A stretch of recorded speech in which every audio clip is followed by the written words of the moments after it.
Welcome to Gnan Manjri Vidyapith Mohua. Standard 11th, English medium, Gujarati medium. Subject computer. Chapter number 11, lecture number 1. Dear students, આજે આપણે પ્રકરણ number 11 નો પહેલો lecture જોવાનો છે. અગાઉના લેક્ચરની વાત કરીએ તો in previous lecture we already discussed chapter number 10 and the concept of working with table. આપણે જે છેલ્લા લેક્ચરની વાત કરીએ તો છેલ્લા લેક્ચરના અંદર આપણે ટેબલ પર થતા અલગ અલગ ઓપરેશન્સ જોયા હતા, જેમ કે ઇન્સર્ટિંગ ડેટા ઇન ટેબલ, ટેબલની અંદર નવો ડેટા કઈ રીતે આપણે ઇન્સર્ટ કરવો, ઉમેરવો, એ આપણે જોયું હતું. એમના અંદર ટેબલના અંદર રહેલી બધી માહિતી એટલે કે રેકોર્ડ પોઇન્ટર કોને કહેવાય, અહીંયા જે આ દેખાય છે એ રેકોર્ડ પોઇન્ટર હોય છે. પછી એની અંદર આપણે જે રેકોર્ડ હોય તો એમની અંદર રેકોર્ડમાં ટોટલ રેકોર્ડ, કરંટ રેકોર્ડ હોય, જે ઉપર ક્લિક કરેલી હોય એ કરંટ રેકોર્ડ, કેટલા રેકોર્ડ છે એ પહેલા રેકોર્ડ પર જવા માટે આનો ઉપયોગ થાય. એક સ્ટેપ પાછળ આવવા માટે એટલે કે પ્રીવિયસ રેકોર્ડ પર મૂવ થવા માટે અહીંયા જે બટન આપેલો છે એરો, લેફ્ટ એરો, એમના પર રાઈટ એરો પર ક્લિક કરીએ તો મૂવ ટુ ધ નેક્સ્ટ, આગળના રેકોર્ડ પર મૂવ થવા માટે. અને આ બટન જે છે એનો ઉપયોગ થશે છેલ્લા રેકોર્ડ સુધી, અને બાજુમાં જે છે એમનો ઉપયોગ થશે નવો રેકોર્ડ એડ કરવા માટે. પછી આપણે જે કાંઈ બી રેકોર્ડ આના અંદર ટેબલના અંદર ઉમેરી દીધા છે, ઇટ મીન્સ એના અંદર કોઈ ભૂલ રહી ગઈ હોય તો how to update data or record in a table. આપણે ઓલરેડી ઉમેરેલા ડેટામાં કઈ રીતે સુધારો કરી શકીએ એ પણ આપણે શીખ્યા હતા. પછી કોઈ રેકોર્ડને ડિલીટ કરતા શીખ્યા હતા. ટેબલમાંથી વધારાના રેકોર્ડ હોય તો એમને આપણે ડિલીટ કરીએ કે રાઈટ ક્લિક કરી અને ડિલીટ, અથવા તો પછી ડાયરેક્ટલી ડિલીટ કીનો યુઝ કરી અને આપી શકીએ. અને સોર્ટિંગ આપણે એમને ગોઠવતા હતા ચડતા ક્રમમાં અથવા તો ઉતરતા ક્રમમાં, અથવા તો એક કરતા વધારે ફિલ્ડને પસંદ કરી અને આપણે એ મુજબ એમને સોર્ટિંગ એસેન્ડિંગ ઓર ડિસેન્ડિંગ ઓર્ડરમાં એટલે કે ચડતા અથવા તો ઉતરતા ક્રમમાં આપણે એમની ગોઠવણી કરતા હતા. આ બધા સ્ટેપ્સ આપણે જોયા હતા. હવે આપણે પ્રકરણ નંબર 10 ઓર ચેપ્ટર નંબર 10 જે છે એમના અંદર આપણે કંટ્રોલિંગ ડેટા રિટન્ડન્સી એટલે કે આપણે જે રેકોર્ડ હોય છે એ બધા રેકોર્ડ્સને પ્રોપરલી, કારણ કે જો ઘણીવાર એવું થાય કે સેમ રેકોર્ડ અથવા તો એક સરખા જ રેકોર્ડ હોય તો એના લીધે તમારે ડેટા અથવા તો તમારા સ્ટોરેજ કેપેસિટી, જે આપણી હાર્ડ ડિસ્કની અંદર જે સંગ્રાહક શક્તિ છે એમને બગાડ થતો અટકાવી શકીએ. અને એની માટે આપણે પ્રાઇમરી કી, ફોરેન કી અને રિલેશનશિપ બિટવીન ટેબલ્સ એટલે કે પ્રાઇમરી કી, ફોરેન કીનો કન્સેપ્ટ છે અને એના અંદર જ આપણે રિલેશનશિપ, એક નોર્મલાઇઝેશન આખી પ્રોસિજર છે જે ટેબલને ડીકમ્પોઝ કરે. એટલે અહીંયા જો તમને એક કીધેલું જ છે, normalisation is a process that suggest decomposition of single table into multiple table. Normalisation એવી પ્રોસિજર છે કે એમના અંદર તમારે એક ટેબલને એક કરતા વધારે ભાગમાં વહેંચી દેવું પડે છે. એ કન્સેપ્ટ છે. પછી રિલેશનશિપ છે, આ રીતે પ્રાઇમરી કી, ફોરેન કી થી, અને એમના બધા મોડેલ્સ છે કઈ રીતે એ રિલેશનશિપ 1 to 1 છે, 1 to many છે, many to 1 છે, અથવા તો many to many છે. આ રીતની ઘણી બધી મિકેનિઝમ્સ છે જે આપણે પ્રકરણ નંબર 10 ચેપ્ટર નંબર 10 ના અંદર આપણે ડિસ્કસ કરવાની હતી. પણ અત્યારે આ પરિસ્થિતિ જોતા હવે આપણે એવી આશા રાખીએ છીએ કે જલ્દીથી વહેલી તકે સ્કૂલ શરૂ થઈ જાય અને આપણે ક્લાસરૂમના અંદર ફિઝિકલી આ બધી વસ્તુ શીખીશું. ટૂંક સમયમાં જ સરકારશ્રીનો નિર્ણય આવે પછી આપણે શાળા શરૂ કરીશું અને એમના અંદર આ બધા કન્સેપ્ટ જે છે એ ઓનલાઈન અત્યારે આ માધ્યમથી યુટ્યુબની ચેનલથી શીખવા કરતા ક્લાસના અંદર આપણે શીખીશું તો એ વધુ ઇફેક્ટિવ થશે. તો એ હિસાબથી આપણે આ જે રિલેશનશિપ એન્ડ રિટન્ડન્સી જે છે અને રેફરન્શિયલ ઇન્ટિગ્રિટી આ બધા પોઈન્ટ્સ આપણે હવે ક્લાસરૂમની અંદર જ્યારે સરકાર શ્રી ગવર્મેન્ટ આપણને પરમિટ આપશે ત્યારે આપણે 11th સ્ટાર્ટ કરીએ ત્યારે આ બધો કન્સેપ્ટ આપણે શીખીશું. હાલની પરિસ્થિતિમાં આપણે લોકોએ ચેપ્ટર નંબર 11 એટલે કે પ્રકરણ નંબર 11 આપણે શીખવાનું છે. ચેપ્ટર નંબર 11 જે છે એમની આપણે વાત કરીએ તો ચેપ્ટર નંબર 11 માં આપણે ક્વેરી નો ઉપયોગ કરી માહિતી મેળવવાની છે. જો આ જે વસ્તુ છે એ આપણે શીખવાની થશે. ક્વેરી કઈ રીતે ડિફાઇન કરવી, કઈ રીતે બને, કેટલા વેથી એટલે કે કઈ રીતે આપણે ક્વેરી બનાવી શકીએ, આ બધી માહિતી આપણે અત્યારે આજના લેક્ચરના અંદર શીખવાની છે. ક્લિયર? તો ક્વેરી જે છે એની આપણે બેઝિક ઇન્ફોર્મેશન કલેક્ટ કરીએ તો ક્વેરીના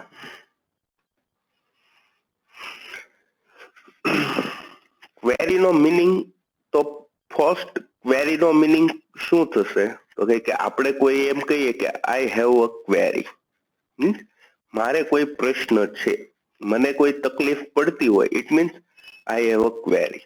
જો મારે આપણી જે સાદી ભાષામાં કહીએ તો ક્વેરીનો મતલબ થાય પ્રશ્ન.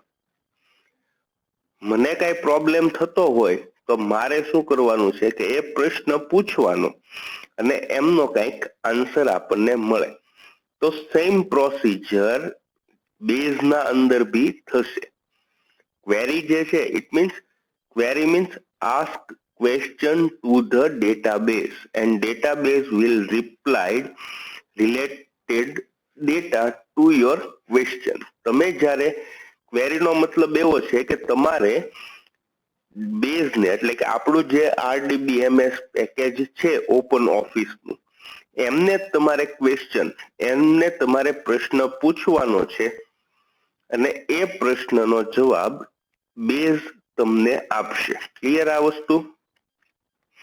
હવે જે ક્વેરી આપણે ડિફાઇન કરીએ છીએ એ ક્વેરી ડિફાઇન કરવા માટે આપણે શું કરવાનું છે તો કે બેઝના અંદરથી આપણે ડેટાબેઝને એટલે કે આપણો જે ડેટા અવેલેબલ છે, આપણે જે ડેમો નામની ડેટાબેઝ પ્રીવિયસ લેક્ચરમાં ક્રિએટેડ હતી બનાવેલી, એમાં આપણે ક્વેશ્ચન પૂછવાનો છે અને એને રિલેટેડ ડેટા આપણને મળશે. સપોઝ કે અહીંથી આપણે એવો ક્વેશ્ચન પૂછીએ કે ફોર એક્ઝામ્પલ આપણી પાસે આ ટેબલ છે D1 નામનું,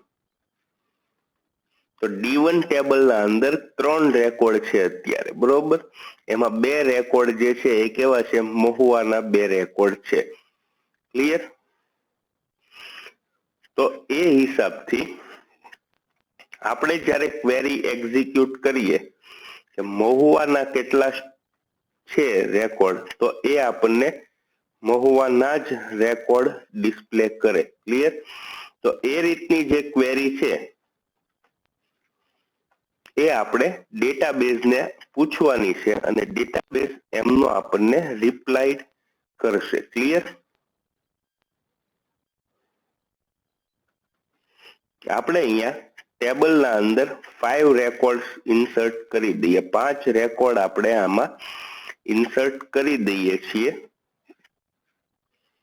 અને એ 5 રેકોર્ડ ઉપર આપણે કોઈ ક્વેરી એક્ઝિક્યુટ કરીએ.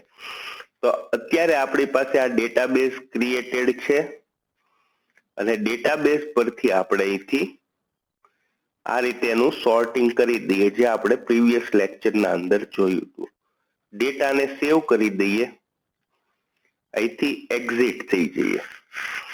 નાઉ I want to create a query. તો જુઓ, when I want to create a query in OpenOffice base package, base provide 3 ways to create a query. જ્યારે આપણે ઓપન ઓફિસનો ઉપયોગ કરી અને કોઈ ક્વેરીને બનાવશું અથવા તો ડેટાબેઝને પ્રશ્ન પૂછવા માટે એક એવી વ્યવસ્થા છે કે જે ડેટાબેઝને પ્રશ્ન પૂછે અને ડેટાબેઝમાંથી એમનો જવાબ આપણને મળે. આ જે જવાબ આપણને મળશે એ જવાબ હંમેશા રેકોર્ડના ફોર્મેટમાં હશે. ક્લિયર આ વસ્તુ? તો જુઓ, એમાં 3 છે. Create query in design view, એટલે કે એમના અંદર આપણે જ બધી કન્ડિશન જે કાંઈ બી હોય એ બધી વસ્તુ આપણે જ લખવી પડશે. સેકન્ડ થિંગ છે use wizard to create query, એટલે કે table use wizard to create table આપણે જે ડિફાઇન કર્યું હતું એમાં કેમ પહેલેથી પ્રી ડિસાઇડ અથવા તો પ્રી ડિફાઇન પહેલેથી નક્કી કરેલા ટેબલ જ અવેલેબલ હોય અને આપણે એમાંથી કોઈ એક ટેબલને સિલેક્ટ કરી લેવાનું થાય. તો અહીંયા એમ જ છે કે તમારે જસ્ટ સ્ટેપ બધા ફોલો કરવાના છે અને એ સ્ટેપ મુજબ તમારી ક્વેરી આખી બિલ્ડ થઈ જશે. અને ત્રીજું છે એ છે create query in SQL view. હવે જો SQL વ્યૂ જે છે it is a structured query language. SQL જે છે એ સ્ટ્રક્ચર ક્વેરી લેંગ્વેજ છે. એમના અંદર તમારે બધી જ વસ્તુ લખવાની થશે અને એ લખ્યા પછી તમારે તમારી જાતે ત્યાં ડિફાઇન કરવાનું થશે.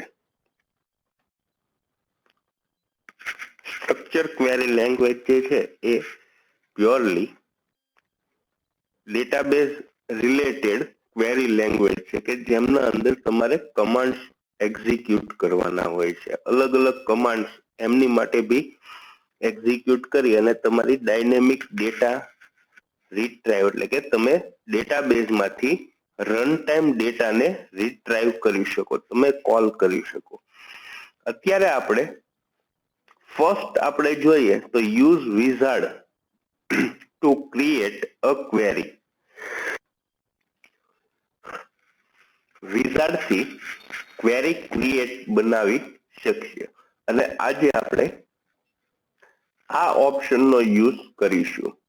Use wizard to create query. તો ફર્સ્ટ તમારે આ જે અવેલેબલ ઓપ્શન્સ છે, ઓબ્જેક્ટ જે છે 4 ઓબ્જેક્ટ, ટેબલ, ક્વેરી, ફોર્મ અને રિપોર્ટ, એમાં તમારે સેકન્ડ ઓબ્જેક્ટ ક્વેરી પર ક્લિક કરવાનું થશે. એ ક્લિક કર્યા પછી 3 option, there are 3 ways to create a query. First, create query in design view. Second, use wizard to create query. And third, create query in SQL view. બધા કરતા simple અને સરળ easy way જે છે એ છે use wizard to create query. તો આપણે હવે use wizard to create query પર ક્લિક કરીએ એટલે આ રીતનું એક ડાયલોગ બોક્સ આવી જશે. હવે જો અહીંયા તમે જેટલા બી ટેબલ્સ ક્રિએટ કરેલા હશે, આપણે સપોઝ એક જ ટેબલ બનાવેલું છે તો અહીંયા એક ટેબલ ડિસ્પ્લે કરશે અને અવેલેબલ ફિલ્ડ્સ જે છે એમના અંદર જે કાંઈ ફિલ્ડ આપણા ટેબલમાં હશે એ બધા ફિલ્ડ અહીંયા ડિસ્પ્લે થશે. ફોર એક્ઝામ્પલ, અત્યારે આપણી પાસે 2 કે 3 વધારે ટેબલ હોય તો એ મુજબ આપણે ક્રિએટ થઈ ગયા છે. અહીંયા આ બીજું ટેબલ આવી ગયું. હજી આપણે થર્ડ ટેબલ એક ક્રિએટ કરીએ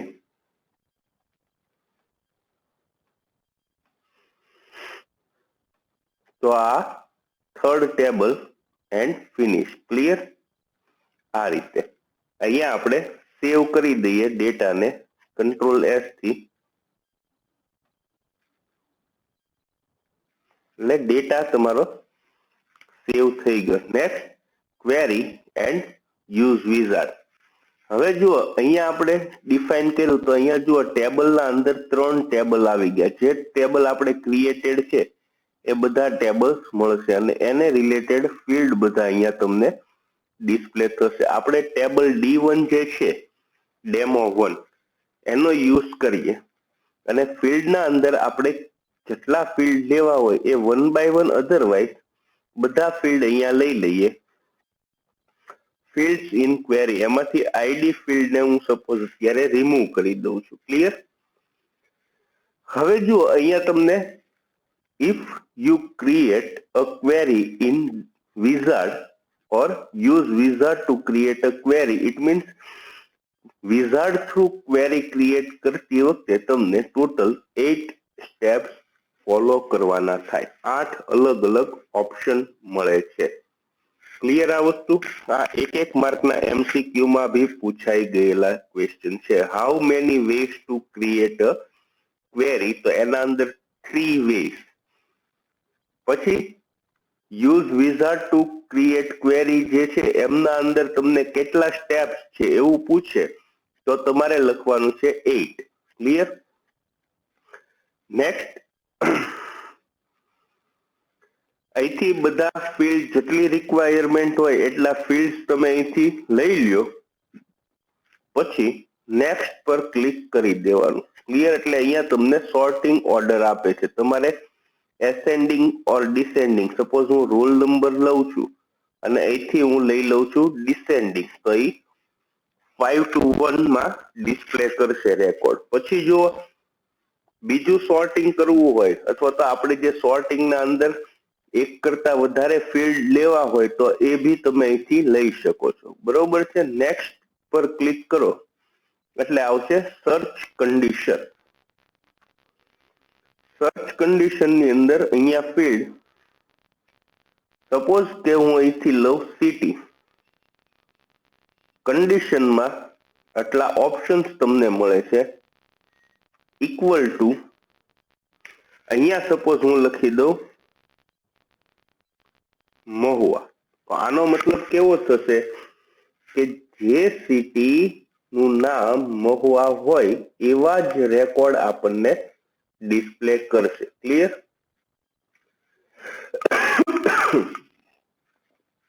અને સિલેક્ટ કન્ડિશન ની અંદર ભી તમને અહીંયા સર્ચ કન્ડિશનમાં ભી તમને બે ઓપ્શન પ્રોવાઈડ થાય છે. There are 2 options. First one is match all of the following and second one is match any of the following. એટલે કે બધી કન્ડિશન ફોલો કરવી છે કે કોઈ ભી એક સ્પેસિફાઈડ કરવી છે. જ્યારે તમે વધારે કન્ડિશન્સ અહીંયા ફિલ્ડ અપ્લાઈડ કરો ત્યારે. હવે આપણે અહીંયા ઓપ્શન જે છે એ આપણે સિંગલ જ રાખીએ કારણ કે આપણી પાસે વધારે ડેટા છે નહીં. નેક્સ્ટ આપણે ક્લિક કરીએ એટલે અહીંયા તમને કરે છે ડિટેલ્ડ ઓર સમરી. તો અહીંયા જુઓ ડિટેલ ક્વેરી ની અંદર શું આવશે? Show all record of queries. તમારી ક્વેરીના બધા જ રેકોર્ડ ડિસ્પ્લે કરવા છે અથવા તો સમરી ક્વેરી જે છે એમના અંદર શું આવશે? Show only result of aggregate function. અત્યારે આપણે સિમ્પલ રાખી દઈએ છીએ એટલે કે જેટલા રેકોર્ડમાં સિટી મહુવા હશે એ તમને ડિસ્પ્લે કરશે. ક્લિયર? પછી આપણે ડિફાઇન કરશું એમના અંદર સમરી ક્વેરી નો યુઝ કરશું. એટલે કે અહીંયા આનો યુઝ કરશું. પછી અહીંયા એગ્રીગેટ ફંક્શન જે છે તો અહીંયા સમ, એવરેજ, મિનિમમ ઓર મેક્સિમમ આટલા ઓપ્શન તમને મળે છે અને સામે તમારે ફિલ્ડ લઈ લેવાના. એટલે કે આપણે જે રોલ નંબર વાઇઝ લીધું છે તો એ તમારે અહીંયા સિલેક્ટ કરી લેવાનું થાય. ક્લિયર આ વસ્તુ? નેક્સ્ટ આપણે આપી દઈએ છે ગ્રુપિંગ જે છે, ગ્રુપિંગ એન્ડ ગ્રુપિંગ કન્ડિશન. એ બધી વસ્તુ એવી છે કે જ્યારે તમારે મોર ધેન 1 ટેબલ નો યુઝ કરશો ત્યારે તમારે ગ્રુપિંગ કરવાની રિક્વાયરમેન્ટ અરાઇઝ થશે. ક્લિયર? પછી આવે છે એલિયાસ. એલિયાસ નો મીનિંગ થશે કે તમારે જો અહીંયા ફિલ્ડ નું નેમ જે છે એ d1.ra છે તો અહીંયા તમારે કોઈ ભી નામ તમે સજેસ્ટ કરી શકો. માનો કે અહીંયા હું લખી દઉં રોલ નંબર. ક્લિયર? આ રીતે. અને નેક્સ્ટ ઓવરવ્યુ. ઓવરવ્યુ ના અંદર જે કાંઈ ભી આપણે ક્વેરી આપી છે એ ક્વેરીની લિસ્ટ આપશે કે એટલી વસ્તુ, એટલા ફિલ્ડ આપણે ડિસ્પ્લે કરવાના છે. સોર્ટિંગ રોલ નંબર વાઇઝ કર્યું છે ડિસેન્ડિંગ ઓર્ડરમાં. કન્ડિશનમાં લખ્યું છે city is equal to Mahuva, grouping નથી અને કન્ડિશન બી નથી. અને નેક્સ્ટ આપણે આપી દઈશું ફિનિશ. તો અહીંયા જુઓ ડિસેન્ડિંગ ઓર્ડરમાં એવું 5, 4 અને 2 બરોબર છે. અને ત્રણેયમાં સિટી આપણે જે કન્ડિશન મૂકી હતી એ city is equal to Mahuva હોય એ આપણને રેકોર્ડ ડિસ્પ્લે કરે. ક્લિયર આ વસ્તુ? તો અત્યારે વિઝાર્ડ થ્રુ ક્વેરી ક્રિએટ કરવાના સિમ્પલ સ્ટેપ્સ છે અને આ રીતે તમે ડિફાઇન કરી શકો. સપોઝ હવે મારે અહીંયા આ રીતે ડિફાઇન થઈ ગયું છે બરોબર છે. અને જો આપણે ડિઝાઇન વ્યૂ એટલે કે સિમ્પલ ક્વેરી ડિફાઇન કરી છે જે આપણે રેગ્યુલર કરીએ છીએ, આ જે છે આ create query in design view, અહીંથી રાઈટ ક્લિક કરી અને એડિટ કરશો તો એ રીતે તમને ડિસ્પ્લે થશે. અને એડિટ ઇન એસક્યુએલ વ્યૂ કરીએ તો એસક્યુએલ વ્યૂ ના અંદર જે ક્વેરી કરી હોય એ પ્રમાણે અહીંયા જુઓ આ કમાન્ડ બાય તમારે યાદ રાખવાનું થશે. ક્લિયર? અત્યારે આપણે simple query wizard through create કરેલી છે અને આ રીતે use wizard to create a query આ રીતે તમારે થશે. આજના લેક્ચરના અંદર આટલું રાખીએ અને નેક્સ્ટ લેક્ચરના અંદર create query in design view અને એસક્યુએલ વ્યૂ આ બંને ઓપ્શન આપણે જોશું. Thank you.